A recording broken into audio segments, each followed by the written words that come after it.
കോവാക്സിൻ സ്വീകരിക്കാൻ എങ്ങനെ രജിസ്റ്റർ ചെയ്യേണ്ടതെന്ന് നോക്കാം.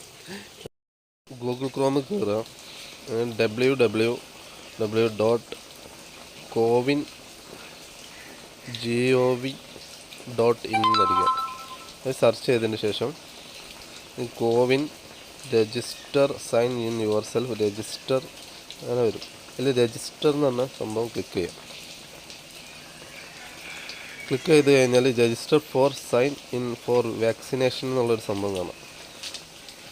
അതിൽ നമ്മൾ കയ്യിലുള്ള മൊബൈൽ നമ്പർ അടിച്ചാൽ അതിലേക്കാണ് OTP വരിക. അപ്പോൾ നമ്മളെ കയ്യിലുള്ള മൊബൈൽ നമ്പർ അടിക്കുക.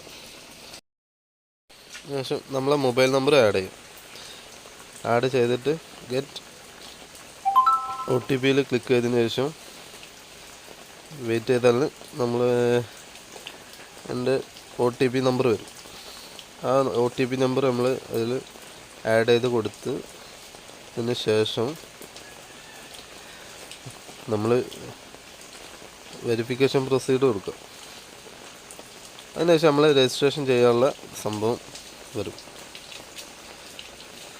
അതിൽ രജിസ്റ്റർ മെമ്പർ എന്നുള്ള സംഭവം. അപ്പോൾ ഒരു നമ്പറിൽ നമുക്ക് 4 ആളുകളെ വരെ രജിസ്റ്റർ ചെയ്യാൻ പറ്റും. അപ്പോൾ അതിൽ രജിസ്ട്രേഷൻ മെമ്പറിൽ ക്ലിക്ക് ചെയ്യുക. ക്ലിക്ക് ചെയ്തതിന് ശേഷം രജിസ്റ്റർ ഫോർ വാക്സിനേഷൻ എന്ന് പറഞ്ഞൊരു പേജ് ഓപ്പൺ ആയിട്ട് വരും. അതിൽ നമ്മൾ ID പ്രൂഫ് ആഡ് ചെയ്യണമെന്നുണ്ട്. അപ്പോൾ അതിൽ ആധാർ കാർഡ് കൊടുക്കുക. അതിൻ്റെ ആധാർ കാർഡിൻ്റെ നമ്പറും ആഡ് ചെയ്യാം. ആധാർ കാർഡിൻ്റെ നമ്പർ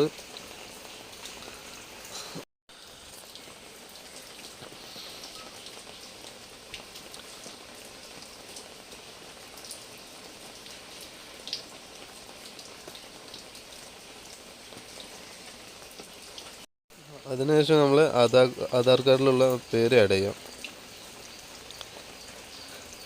പേര് ആഡ് ചെയ്താൽ പിന്നെ ചോദിക്കും ജെൻഡർ. അപ്പോൾ അതിൽ നമ്മളെ ജെൻഡർ ആഡ് ചെയ്യാം. ഇതാണ് ചോദിക്കുന്നത്. അതിൽ ഇയർ ഓഫ് മാത്രം ആഡ് ചെയ്താൽ മതി. അതിനുശേഷം രജിസ്റ്റർ കൊടുക്കുക. രജിസ്റ്റർ കൊടുത്തു കഴിഞ്ഞാൽ അക്കൗണ്ട് ഡീറ്റെയിൽസ് എന്ന് പറഞ്ഞാൽ നമ്മൾ രജിസ്ട്രേഷൻ്റെ ഡീറ്റെയിൽസ് വരും.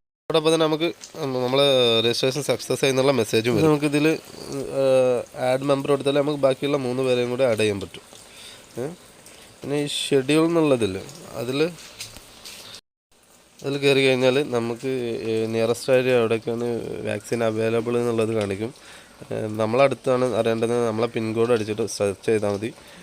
അല്ലെങ്കിൽ ജില്ലാ അടിസ്ഥാനത്തിലാണ് അറിയേണ്ടതെങ്കിൽ അതിൽ സെർച്ച് ബൈ ഡിസ്ട്രിക്റ്റ് എന്നുള്ളതിൽ കയറിയിട്ട് കേരള സ്റ്റേറ്റ് പിന്നെ സെലക്ട് നമ്മളെ ജില്ല അല്ലെങ്കിൽ ഡിസ്ട്രിക്റ്റ് സെലക്ട് ചെയ്യുക.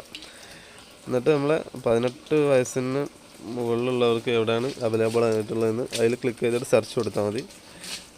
ഇപ്പോൾ എവിടെയും അവൈലബിൾ ആയിട്ട് തുടങ്ങിയിട്ടില്ല, രജിസ്ട്രേഷൻ തുടങ്ങിയിട്ടുള്ളൂ. പിന്നെ ഏജ് 45+ വരുന്ന ആൾക്കാർക്ക് എവിടെയാണ് അവൈലബിൾ ആയിട്ടുള്ളതെന്ന് കിട്ടും. അതിലുള്ള പെയ്ഡ് വാക്സിനേഷൻ എവിടെയാണ് അവൈലബിൾ ആയിട്ടുള്ളതെന്നും ഫ്രീ എവിടെയാണുള്ളതെന്നൊക്കെ കാണിക്കും.